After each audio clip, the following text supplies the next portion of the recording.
So I know that since Trump's inauguration, it's bad news after bad news after bad news. And we're all sick of it. And we're wondering when we can catch a break. But we can't just look away.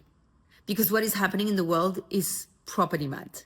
And it's extremely dangerous. And I want to talk about one element of this insanity and that will impact millions of people. And this is something where all of our governments need to step up really fast. So on Friday, Trump announced that his administration was freezing all foreign aid for 90 days. And just think for a second what this actually means, because it's a matter of life and death for millions of people.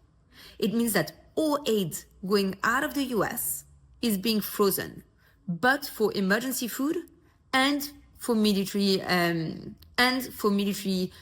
support to Israel, because let's continue to fund the genocide, and Egypt. That's it. So think about the actual areas that will be impacted. HIV, people will not be able to get access to treatments in a lot of places. Millions of people will not have access to it, risking a surge in the disease again. Peacekeeping operations will be impacted. Organizations that remove landmines from conflict areas will not be able to do their work. Then in famine-related relief work, people will continue to die because, for example, people will not have access to clean water. Cholera outbreaks, tuberculosis, mpox will be surging again unless they are treated, stopped. I can go on and on and on.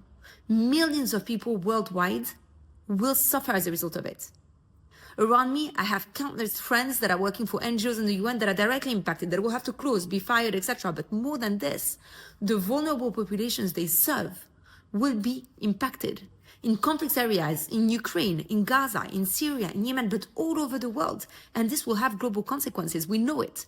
When one disease surges somewhere, it goes everywhere. Instability, inequalities impact us all. It is insane. It is suicide. It is extremely dangerous.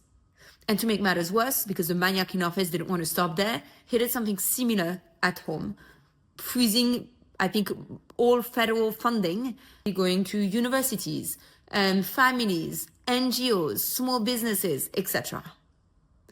It is hell. And it's not happening in a vacuum.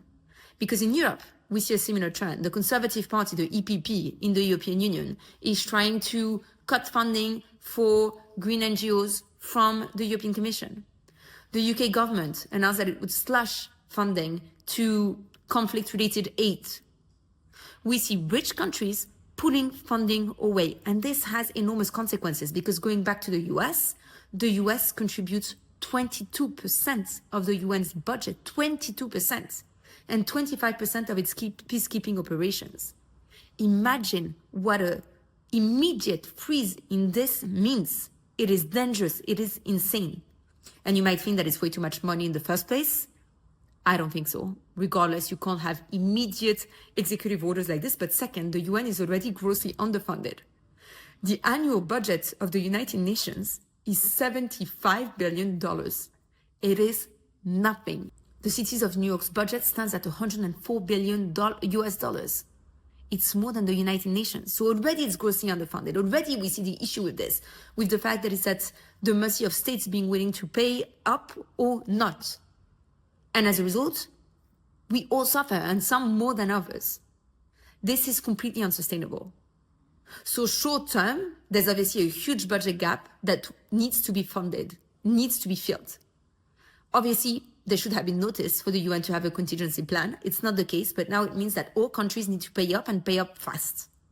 Yes, it's unfair, but it needs to happen. People need relief. That's number one. On top of it, all of the billionaires and multinational companies should be paying as well into this, should be contributing. They already pay so freaking little taxes, at least the least they can do. But number two, we need more than this.